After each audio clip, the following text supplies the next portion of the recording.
Shalom Aleichem. Bapak Yahweh memberkati saudara sekalian.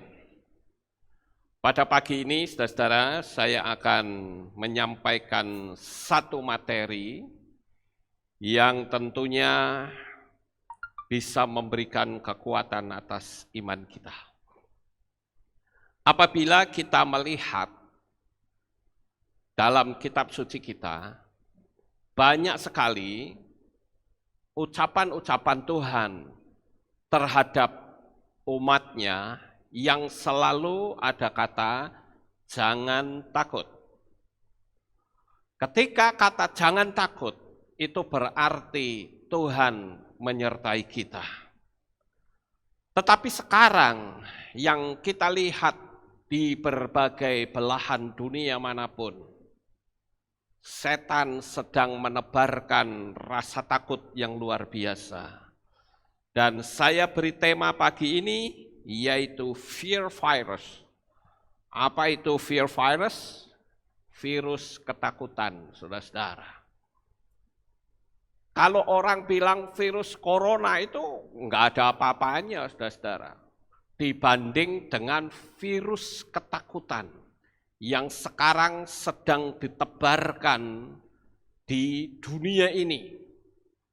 Ini adalah ulah dari elit global, di mana dunia sedang digoncang hebat, kemudian nanti bisnis mereka dikeluarkan, yaitu bisnis vaksin, yang terus-menerus semua negara akan dalam tanda petik kecanduan dengan vaksin.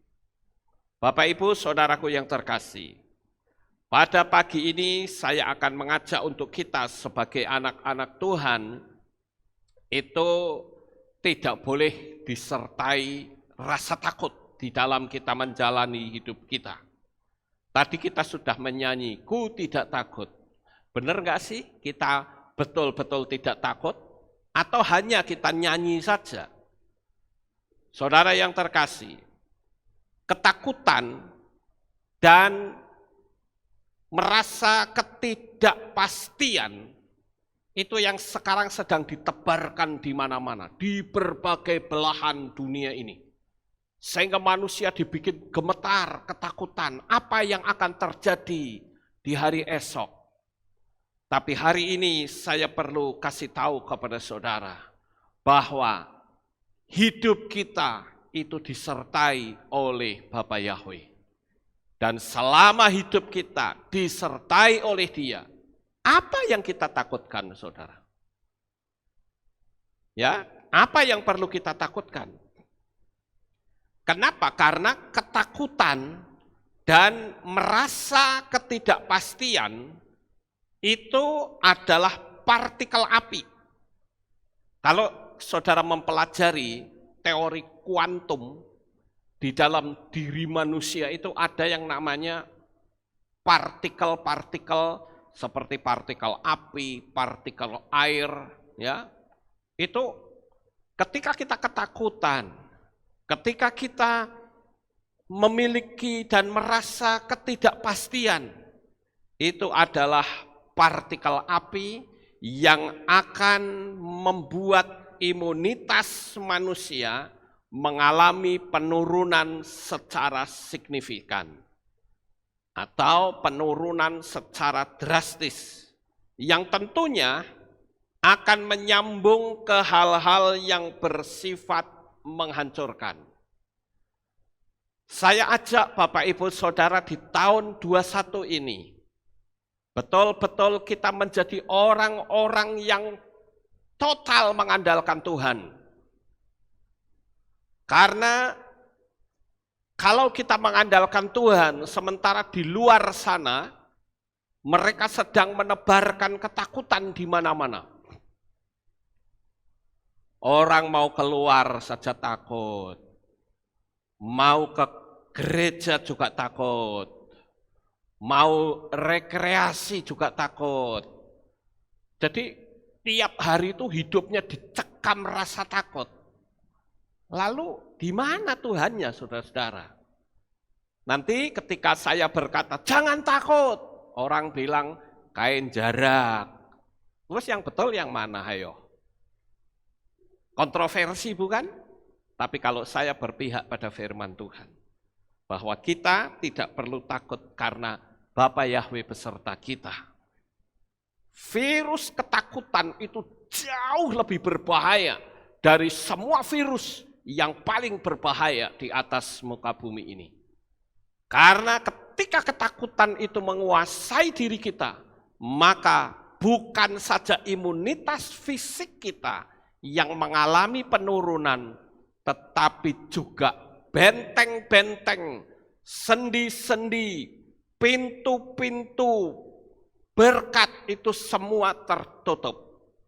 Dan benteng-benteng pertahanan kita pun mengalami kehancuran secara perlahan-lahan. Inilah yang sedang ditebarkan di mana-mana.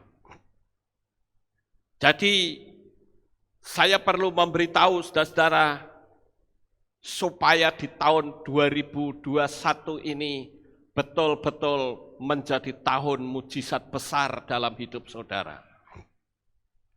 Saya akan tunjukkan kepada saudara tentang apa sebetulnya partikel api. Ini menurut teori kuantum.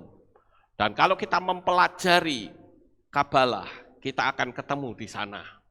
Karena semua ilmu yang ada di dunia ini sumbernya mesti dari kitab suci kita. Cuman karena tidak diajarkan, orang tidak tahu, Bapak Ibu. Partikel-partikel api ini yang harus kita singkirkan, yaitu yang pertama adalah kemarahan. Kemarahan ini itu juga akan bisa menurunkan energi kita, kekuatan vibrasi pikiran kita akan mengalami kemerosotan yang sangat hebat. Makanya saya katakan saudara mau mempraktekkan hukum Loa, jikalau ada energi atau partikel api yang masih berkuasa atas diri saudara, nggak akan bisa jalan. Beberapa orang konseling sama saya mengatakan, kenapa saya sudah mempraktekkan hukum Loa tidak bisa jalan? Ya karena partikel api Anda itu terlalu kuat. Maka akan membakar semua benteng-benteng pertahanan. Lalu dia tanya, apa sih sebetulnya partikel api? Nah, saya baru terangkan. Partikel api itu adalah ketika ada kemarahan dalam diri kita. Ada dendam. Makanya saya perlu sebut satu persatu, kita coba cek dalam diri kita. Benarkah partikel api itu masih ada dalam diri kita? Karena Tuhan itu hendak menunjukkan kuasanya. Saudara yakin nggak bahwa Tuhan itu tidak bisa diintervensi oleh kekuatan apapun di atas muka bumi ini? Yakin? Kalau saya sangat yakin, terlalu yakin. Karena kekuatan Tuhan, kekuatan dari Bapa Yahweh itu jauh lebih besar dari semua kekuatan apapun yang ada di atas muka bumi ini. Dia akan membentengi bisnismu. Dia akan membentengi kesehatanmu. Dia akan membentengi ekonomimu. Dia akan membentengi seluruh sendi-sendi kehidupan saudara. Tetapi sekali lagi, setan jelas tidak suka. Dan ini adalah masanya, kalau saya tunjukkan beberapa ayat, akan sangat banyak saudara-saudara. Kalau saudara lihat di kitab Wahyu saja, kitab Gilyahna, di situ ada muncul kekuatan kuda merah. Kuda merah, kenapa sih kok merah? Kalau saudara belajar cakra yang kemarin saya ajarkan, merah, aura ya, merah itu adalah energi kemarahan. Ketika orang marah itu merah semua, saudara-saudara. Kemudian ragu. Keraguan itu juga bagian dari partikel api. Saudara punya rasa dengki, punya benci, itu juga partikel api. Rasa khawatir, itu juga partikel api.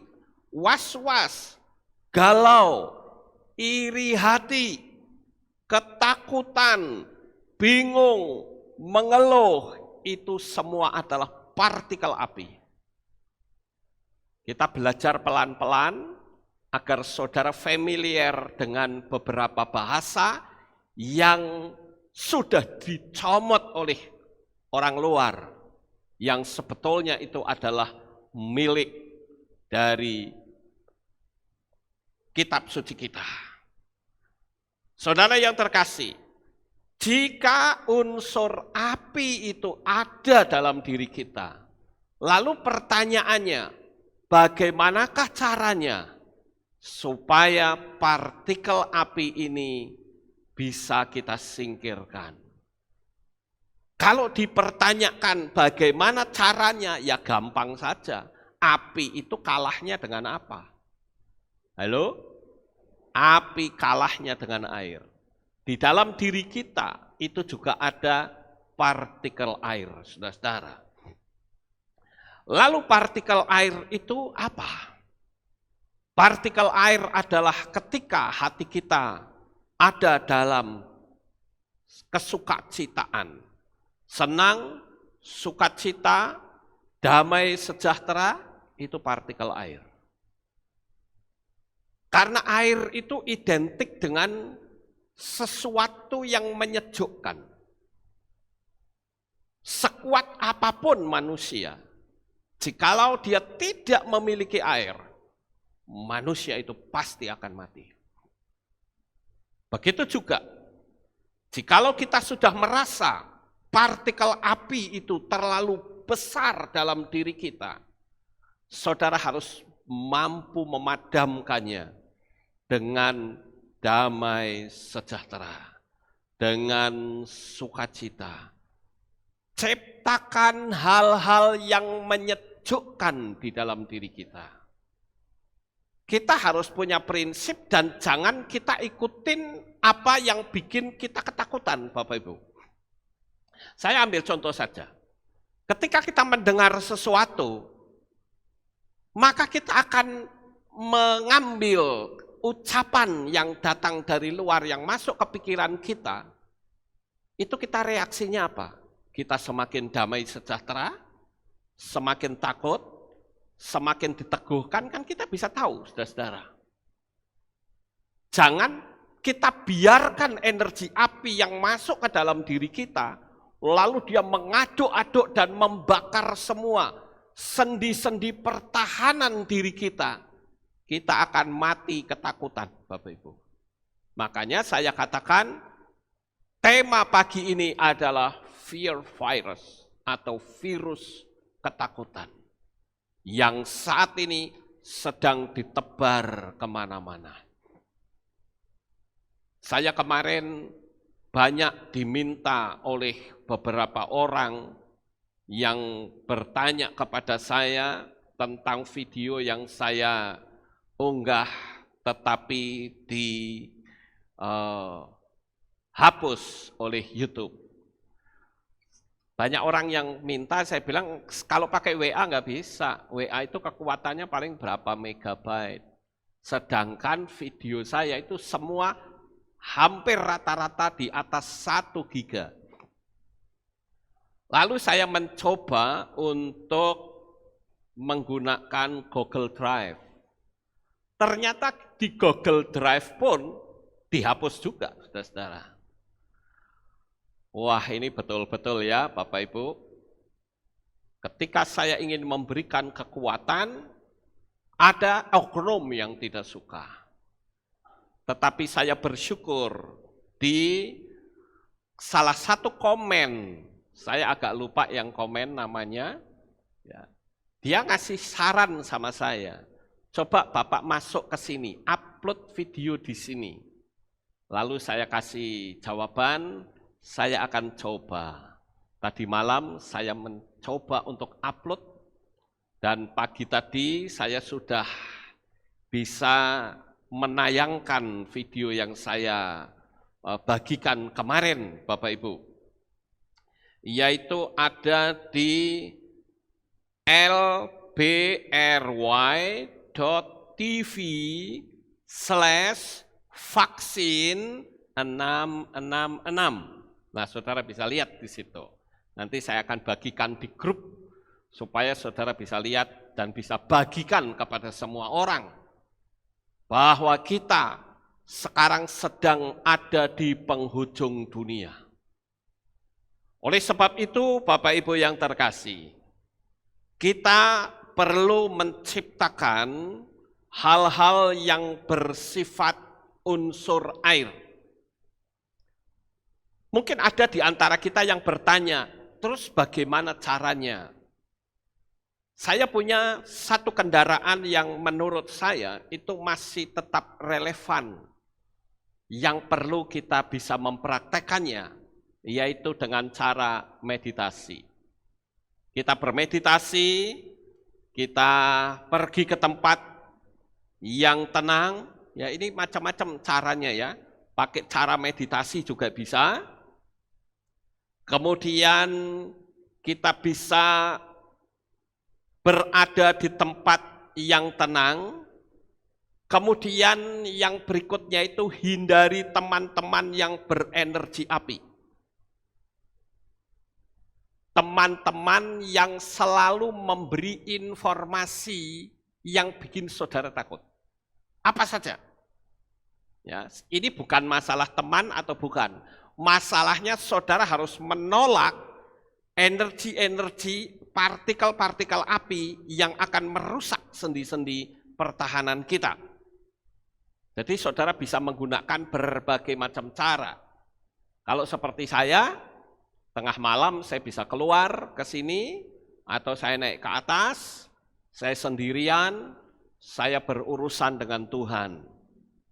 Saya tenangkan batin saya, dan saya katakan, "Hei Lukas, kamu tidak sendiri loh, kamu bersama dengan Tuhan. Nyawamu, kehidupanmu sudah ada di dalam tangan kasih-Nya." Dan saudara bisa lakukan itu. Saya nggak tahu apakah selama ini saudara melakukan dan banyak berurusan dengan Tuhan, atau pikiran kita yang kemana-mana. Tubuhnya mungkin dikehilang, tapi pikiran kita kemana-mana. Padahal Bapak Ibu yang terkasih, ketika ketakutan itu datang, takut apa saja, maka sebetulnya kita sedang menarik sesuatu yang kita takutkan untuk menyatu dengan kita.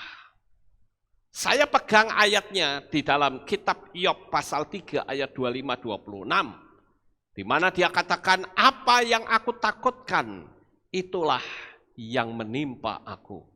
Apa yang aku khawatirkan, itulah yang mendatangi aku. Aku tidak bisa mendapatkan ketenangan, namun kegelisahanlah yang timbul." Nah, itu sebetulnya kan indikator. Kalau hati kita mulai gelisah, mulai takut, itu sudah menjadikan sebuah tanda bahwa kita itu sudah berada dalam partikel api.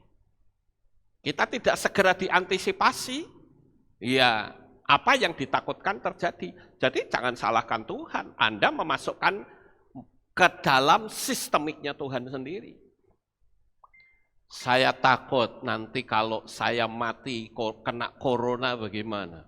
Saya bilang terjadilah. Tapi sebaliknya, pertanyaannya adalah kalau saya takut terus mau ngapain? Sekalipun saudara makan obat, kasih vaksin, sak cepon sisan, tapi kalau masih ketakutan, semua itu tidak akan berfungsi apapun. Yang terpenting dalam diri kita sekarang adalah hidupku ada dalam tangan Tuhan. Saudara pikir apakah ini akan berakhir situasi seperti ini? Tidak.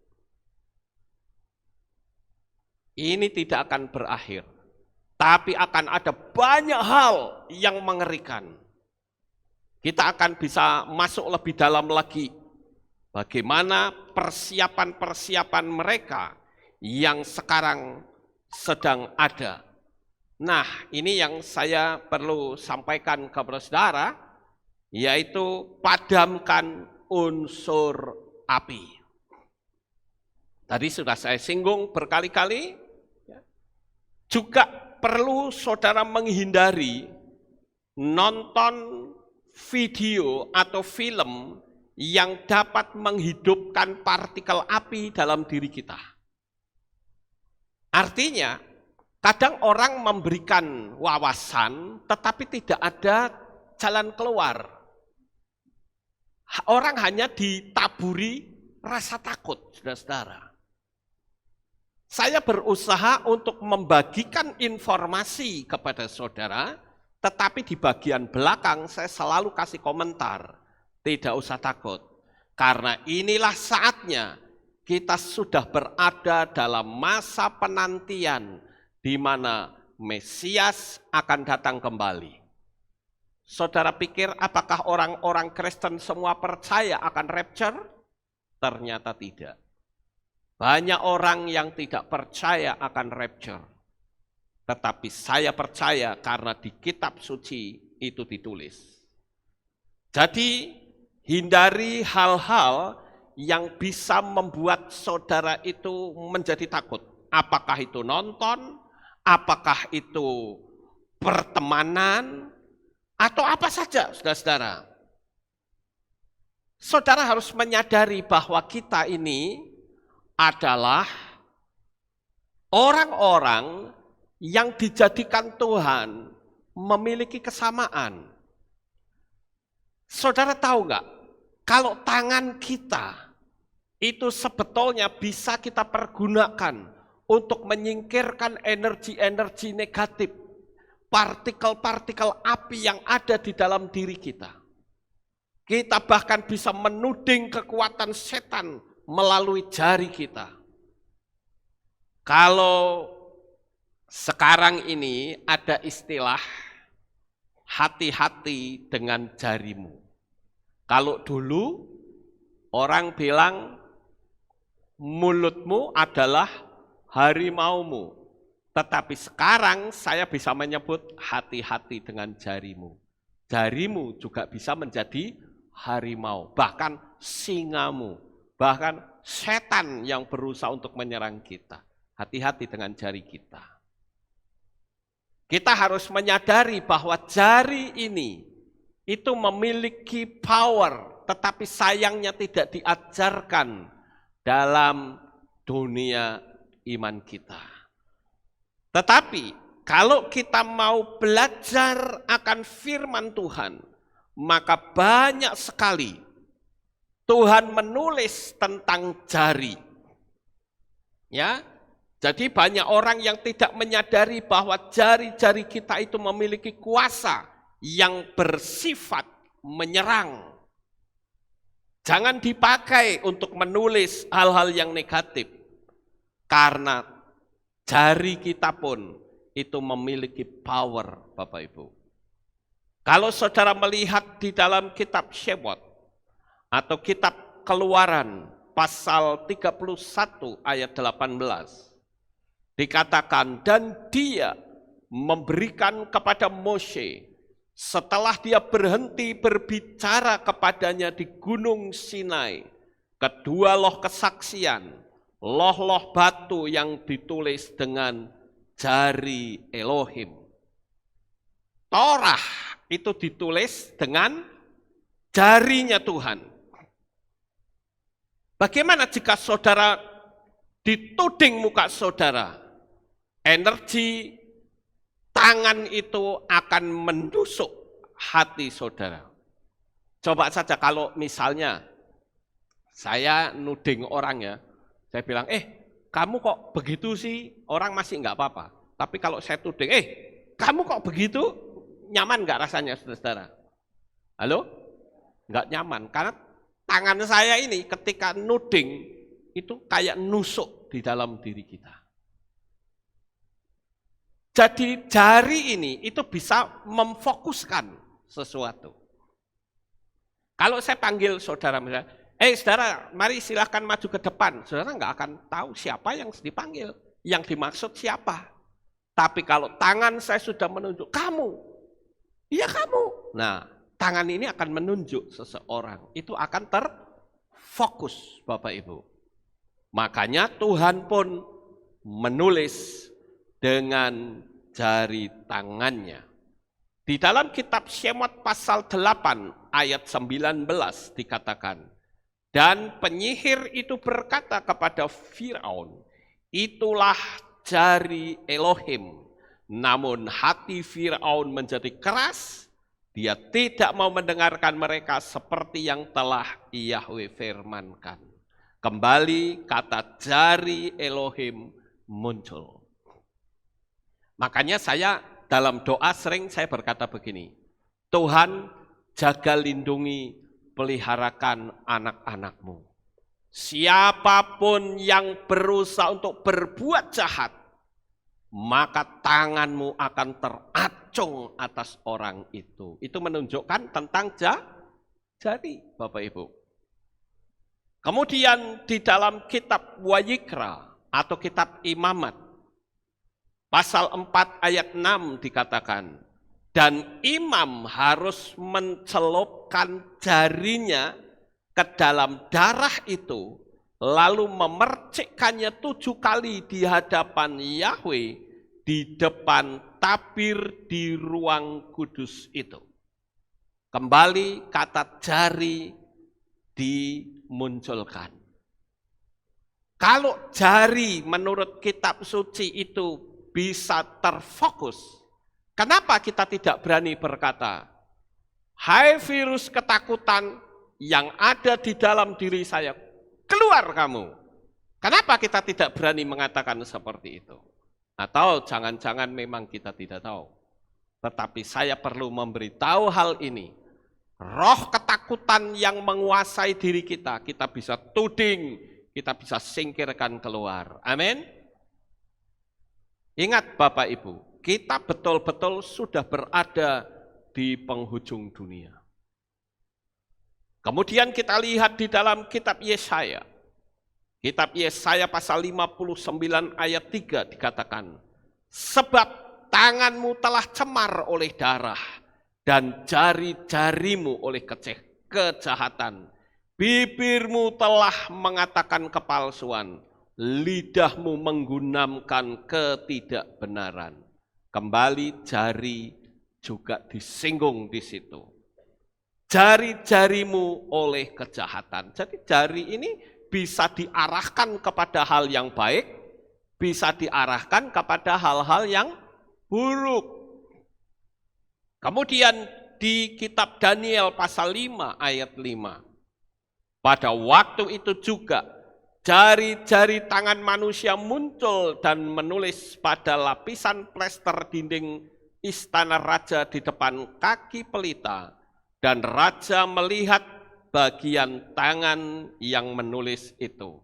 Nah ini diceritakan tentang jari-jari tangan Bapak Yahwe yang menulis di istana raja kerajaan Belsasar. Kenapa? Karena pada waktu itu, di kerajaan tersebut sedang ada pesta besar.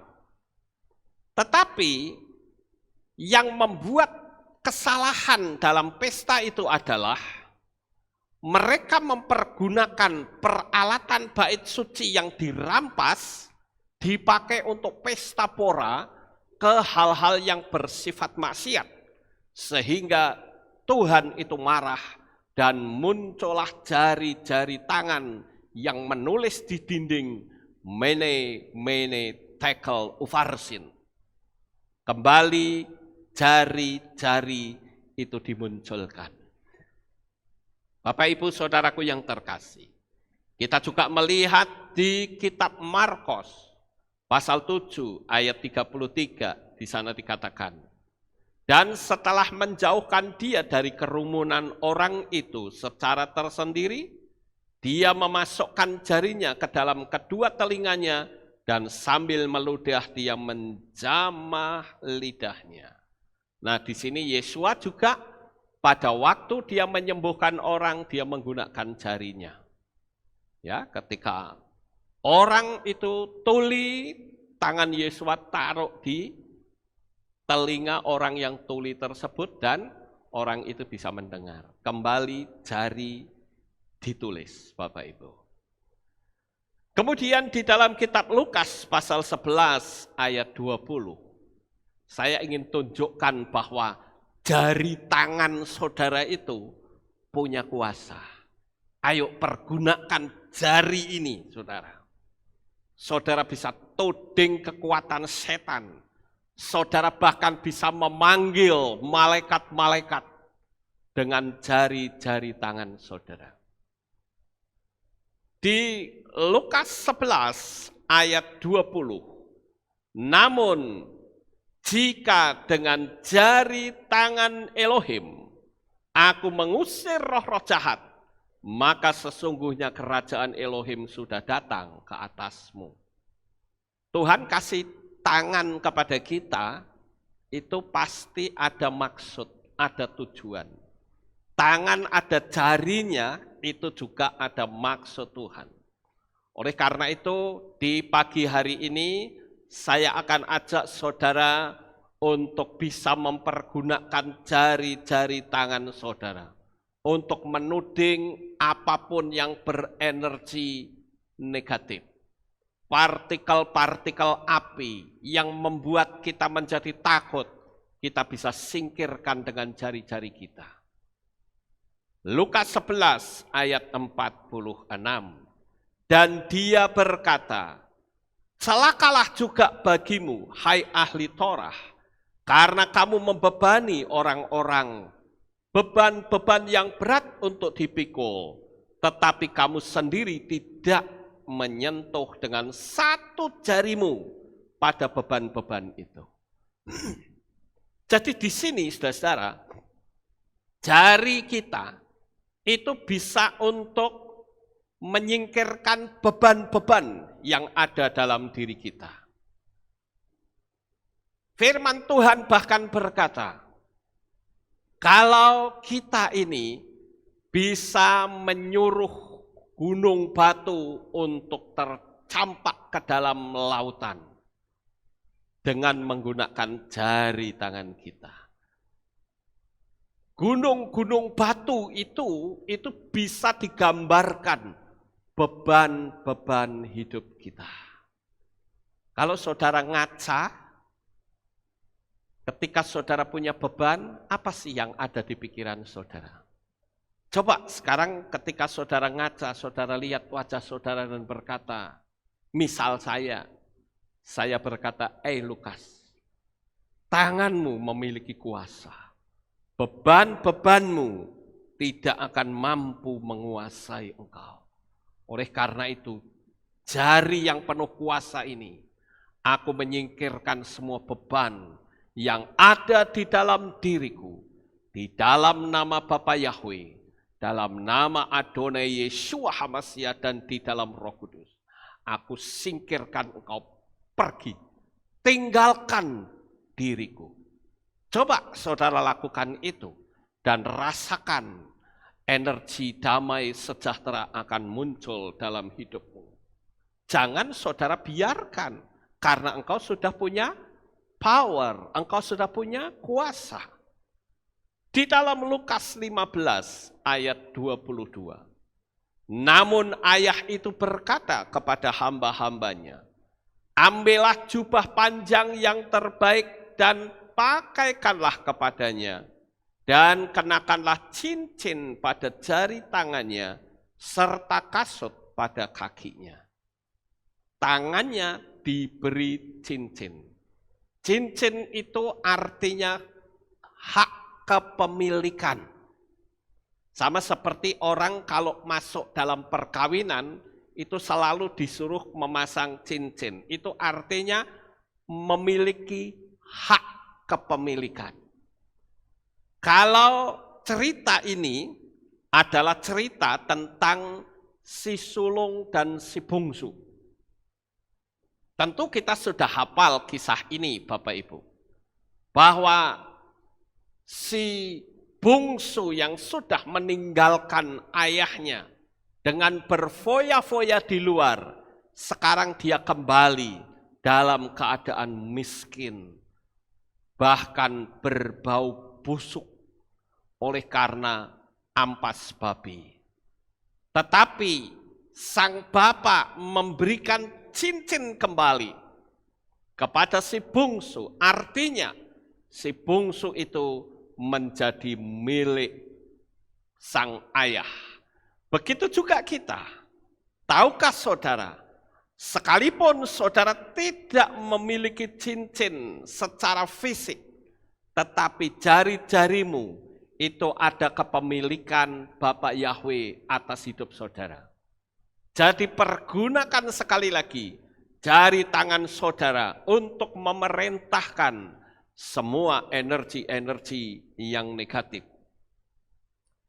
Di dalam Yohanan pasal 8 ayat yang ke-6, banyak ayatnya ya, saya kutip pagi ini. Adapun mereka mengatakan hal itu untuk mencobai dia, supaya mereka dapat mempersalahkannya. Tetapi sambil membungkuk, Yesua menulis di tanah dengan jarinya, seakan tidak memperdulikannya. Nah, ini berbicara tentang seorang perempuan yang katanya kedapatan berzina. Kenapa saya katakan katanya? Karena tidak ada kepastian di situ. Kalau memang berzina, kok cuman perempuan? Berzina dengan apa? Kalau orang berzina kan harus sama laki-lakinya. Di situ nggak ada laki-lakinya, saudara-saudara.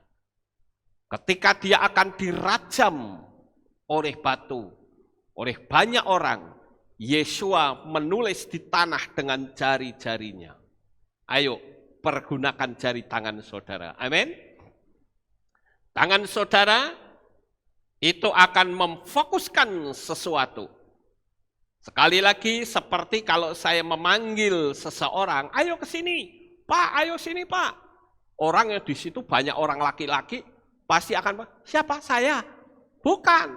Kamu, saya, bukan. Itu loh, itu tuh yang ada, yang pakai baju ini, baju ini. Tangan ini memfokuskannya, saudara-saudara. Nah, Bapak Ibu yang terkasih, kalau kita kembali melihat kondisi keadaan seperti sekarang, penggenapan kitab Gilyahna atau kitab Wahyu pasal 6 ayat yang keempat, dan keluarlah kuda yang lain berwarna merah api, dan kepada dia yang menunggang di atasnya telah dikaruniakan kepadanya untuk mengambil damai dari bumi.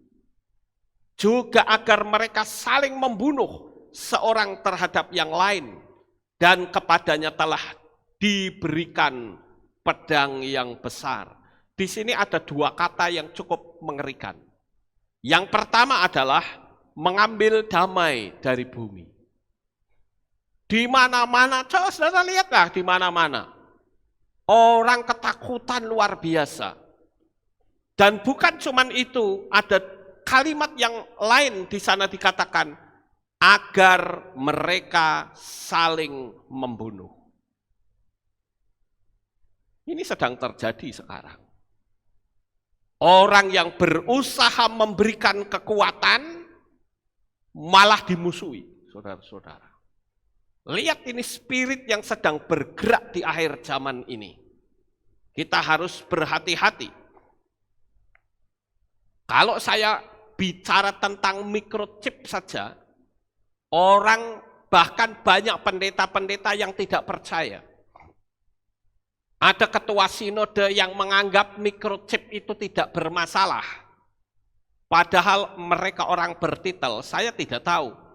Orang ini sebetulnya apa maksud dan tujuan ngomong seperti itu. Dia paham kitab suci atau tidak sebetulnya.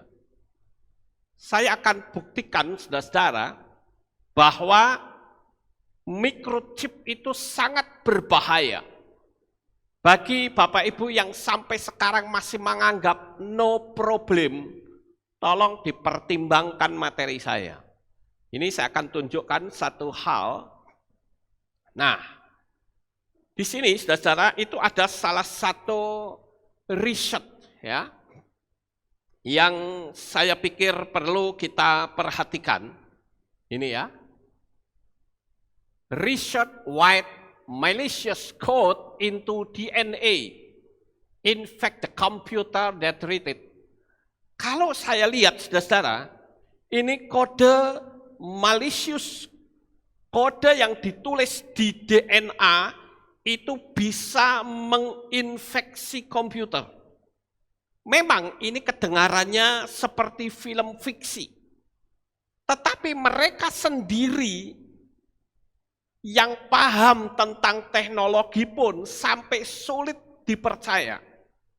Mereka tidak menyangka kalau ternyata ada interaksi antara DNA manusia dengan komputer.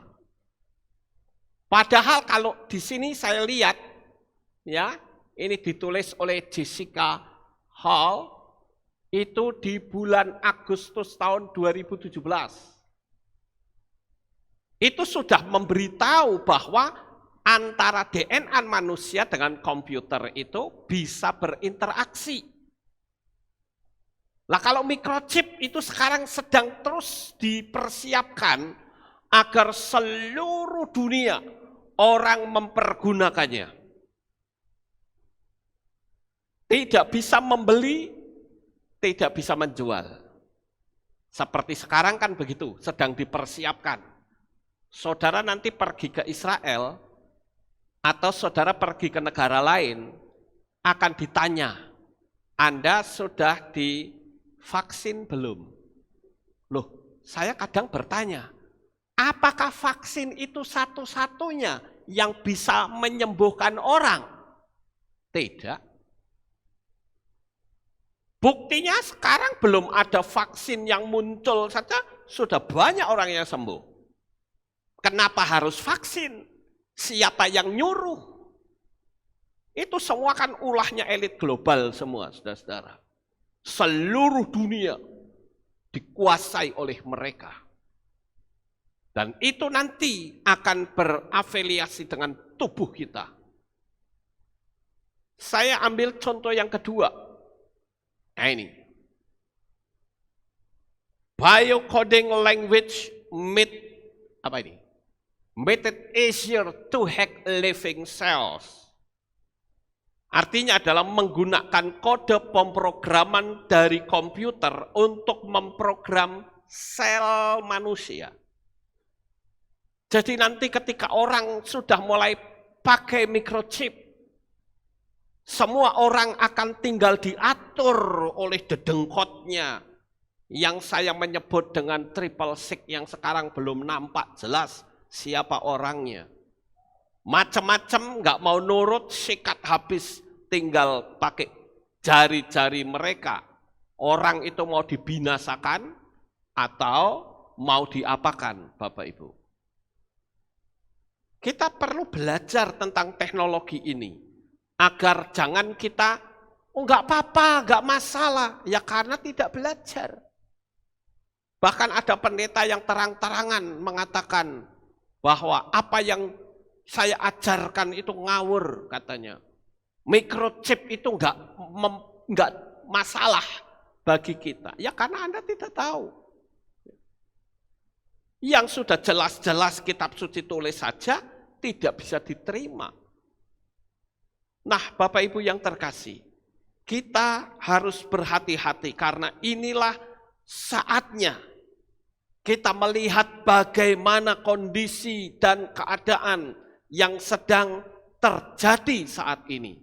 Dan ini yang ketiga,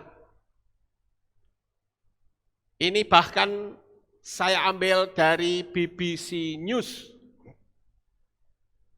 Ini berita resmi, Bapak Ibu. Di sana dikatakan first human infected with computer virus. Ini adalah orang pertama yang terinfeksi dengan virus komputer. Jadi sekarang virus komputer pun itu bisa menginfeksi orang. Apalagi jelas-jelas microchipnya dimasukkan ke tubuh kita. Masih ngomong tidak apa-apa. Kasihan sekali saudara-saudara.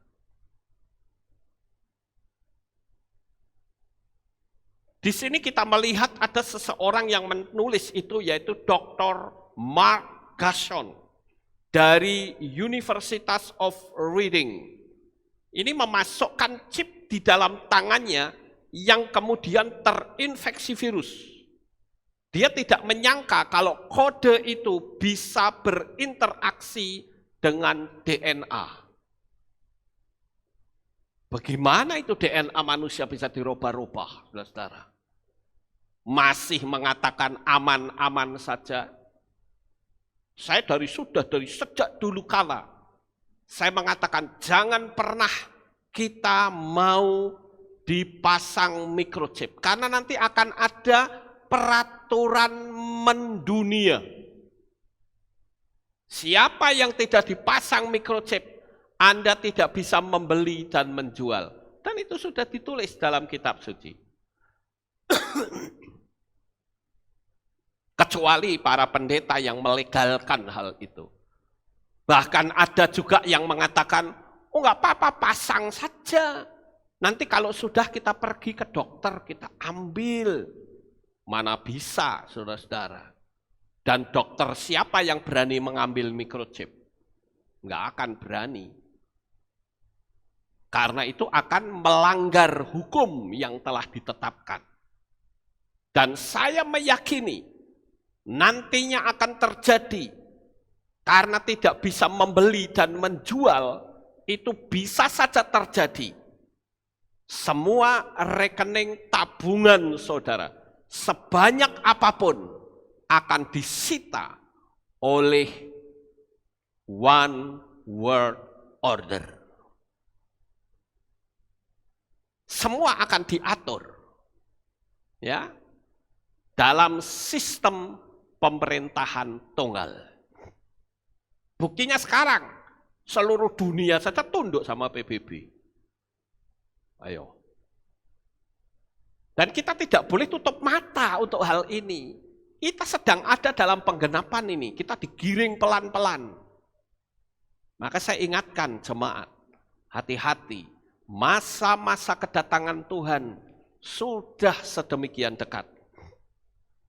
Jadi, bukalah mata batin kita, dan lihatlah bagaimana malaikat-malaikat Bapa Yahweh melindungi kehidupan saudara.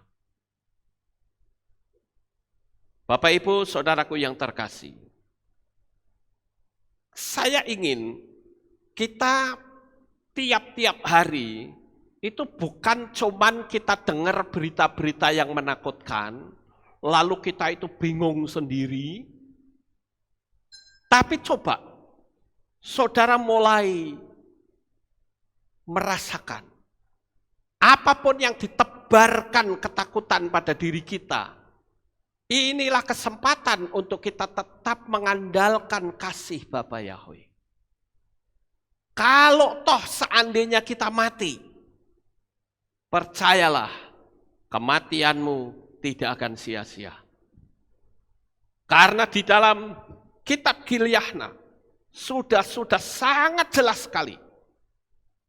Siapapun orangnya yang dipasangin tanda bilangan binatang itu sudah dianggap menyembah binatang itu.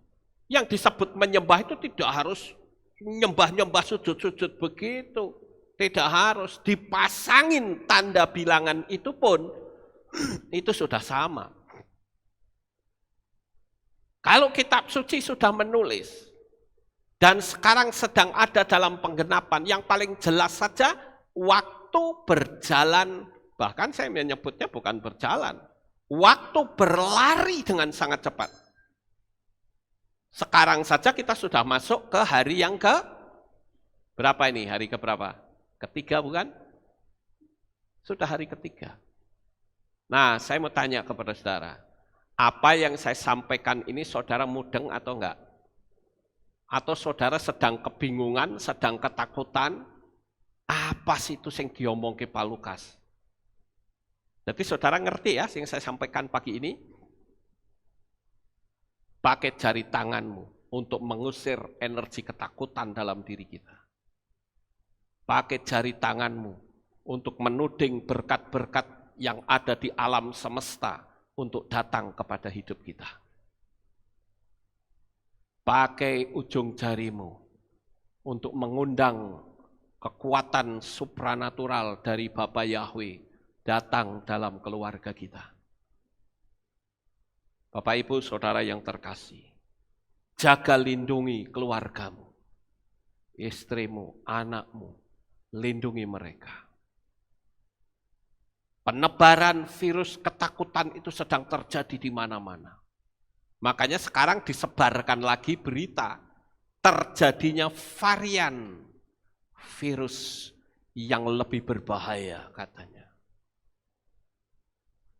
Kita harus waspada, omongannya enak ya, kita waspada. Kalau waspada itu mehopo. Iya kan? Wong kita ya tidak bisa berbuat apa-apa. Yang bisa kita lakukan adalah kita mengandalkan Tuhan. Dan saya meyakini, jikalau saatnya tiba nanti, Sang Mesias mempelai pria kita akan datang dan menjemput kita. Itu sama saja dengan berakhirnya zaman Roh Kudus. Saya sudah berkali-kali memberitahu, dunia ini ada dalam 3 zaman. Zaman Bapa, itu dari zamannya Adam sampai Raja Daud, itu zaman Bapa. Dari Raja Daud sampai Yesua, itu zaman Putra, zaman Yesua. Dari saat Yesua terangkat dan turunnya Roh Kudus, maka sejak turunnya Roh Kudus pada hari raya Pentakosta itu, sampai hari ini adalah zaman Roh Kudus. Dan zaman Roh Kudus ini akan berakhir. Ketika zaman Roh Kudus berakhir, maka kita akan masuk pada zaman anti-Hamasya. Nah, di anti-Hamasya itu saya meyakini saudara dan saya sudah tidak ada lagi di dunia ini. Tetapi kita akan menyongsong Tuhan dengan kembalinya Roh Kudus. Kita dibawanya serta karena kita sudah termeterai atas nama Bapa Yahweh. Justru yang kasihan yang belum termeterai nama Yahweh. Dia sok ngaku-ngaku, mau terangkat, mau rapture. Bagaimana bisa rapture? Stempelnya saja bukan milik Bapa Yahweh. Saya menggunakan sistem, tidak menggunakan pendapat orang, tapi sistem. Siapapun yang termeterai nama Yahweh, dia jadi milik Yahweh. Tapi ketika saudara dibaptis dalam nama yang lama, saudara dimeterai bukan dengan nama Bapa.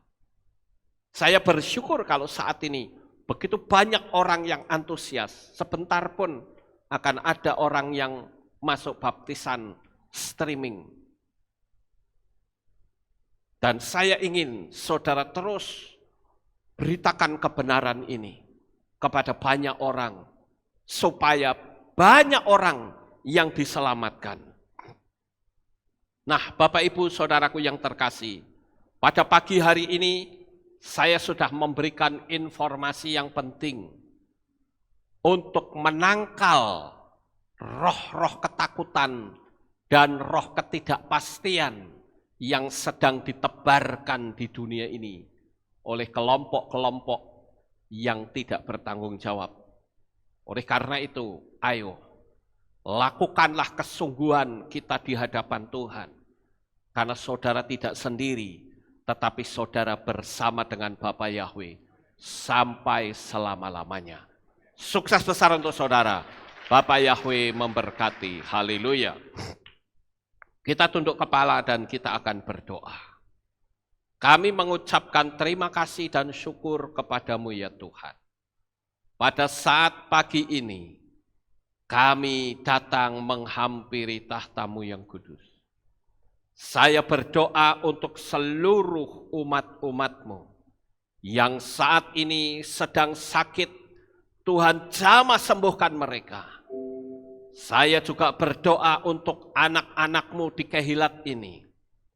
Saya juga berdoa untuk anak-anak-Mu yang mengikuti kami, menjadi subscriber dan mengikuti streaming. Bapa Yahweh, berkati mereka.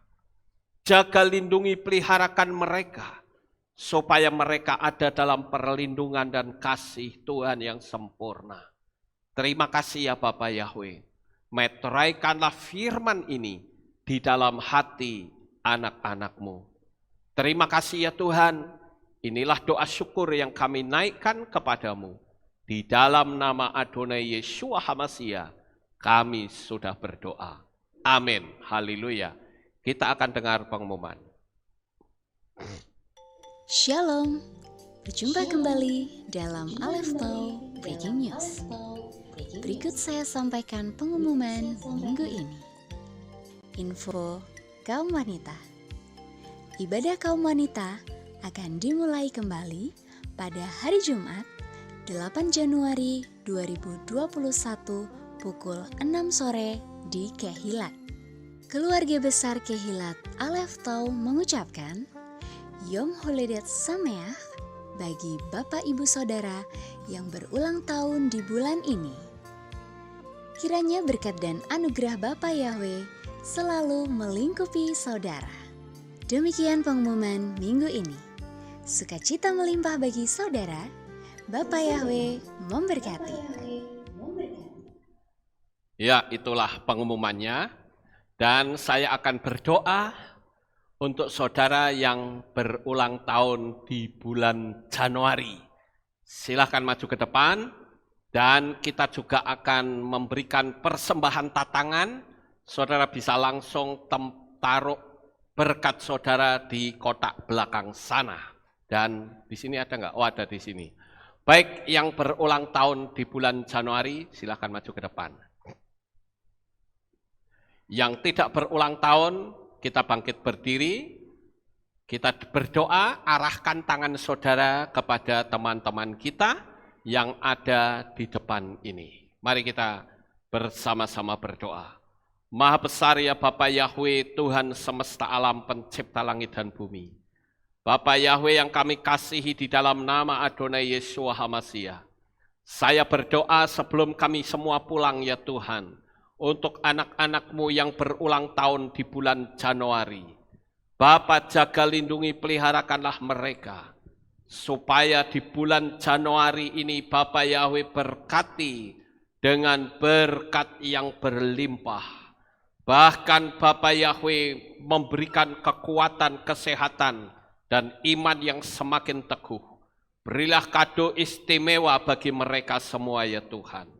Kami percaya Bapa Yahweh menjadi pelindung atas kehidupan mereka. Yang sekolah beri hikmat akal budi. Kepandaian di sekolah semakin bertambah-tambah. Yang bekerja Tuhan berkati buah pekerjaan mereka. Apapun yang mereka lakukan dan kerjakan, dibuatnyalah Engkau menjadi berhasil. Terima kasih ya Tuhan, biarlah mulai hari ini mereka boleh menggunakan tangan mereka untuk menuding segala energi negatif keluar dari tubuhnya. Terima kasih Bapa Yahweh, sekali lagi kami serahkan anak-anak-Mu yang berulang tahun di bulan Januari dalam tangan kasih-Mu. Begitu juga saya berdoa Bapa, untuk anak-anak-Mu yang akan memberikan persembahan tatangan untuk pembangunan Kehilat. Tuhan tolong agar Engkau memberkati dan pembangunan Kehilat yang sekarang sedang terus diurus perizinannya.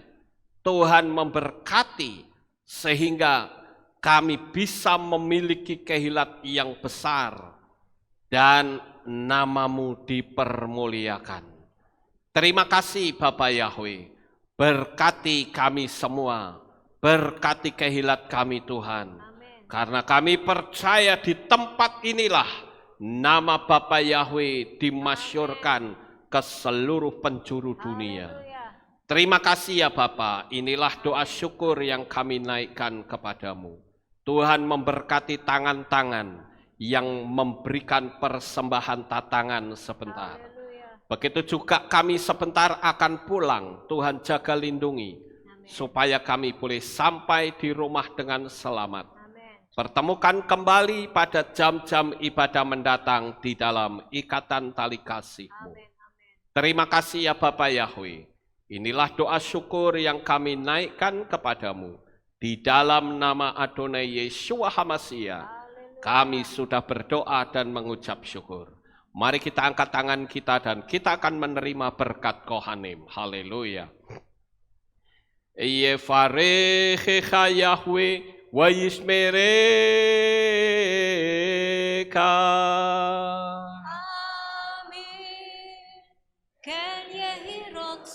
Yair Yahweh panau eleka wechuneka.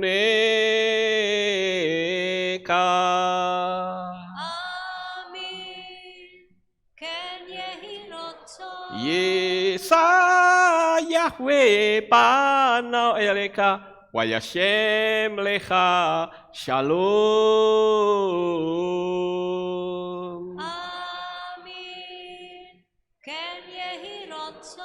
Baruk atabair ufaruk atabasadeh. Engkau akan diberkati di kota dan kau akan diberkati di ladang. Amin. Baruk peripit nih, kau friatmat kau fri fahem teka shikar alapeka wa esterot soneka. Diberkatilah buah kandunganmu, diberkati hasil bumimu, diberkati hasil ternakmu, anak-anak lembumu dan anak-anak dombamu. Amin. Baruk tan akau misyar teka, diberkatilah bakulmu dan tempat adonanmu. Amin. Baruk ata boboy, kau faruk ata betseteha, dan kau akan diberkati pada waktu kau masuk, dan engkau akan diberkati pada waktu engkau keluar. Amin. Baruk ata Yahweh Elohenu melek haolam, besem Yeshua HaMashiach waruah hakodes kile olam faed. Kami sudah berdoa dan mengucap syukur. Haleluya.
Bapak Yahweh memberkati Bapak Ibu Saudara.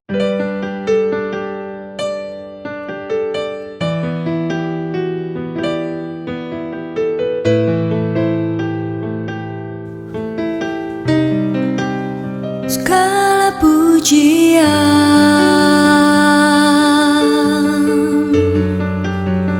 hanya untuk-Mu Tuhan,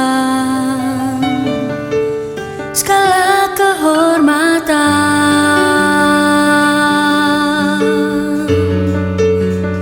juga punya-Mu Tuhan. Dari puncak tertinggi sampai lembah terlandai, semua karya kasih cinta-Mu, sujud menyembah Sang Maha Pencipta. Menari disertai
menjadi bahagia, agar semua diberkatinya, sebab kita kesayang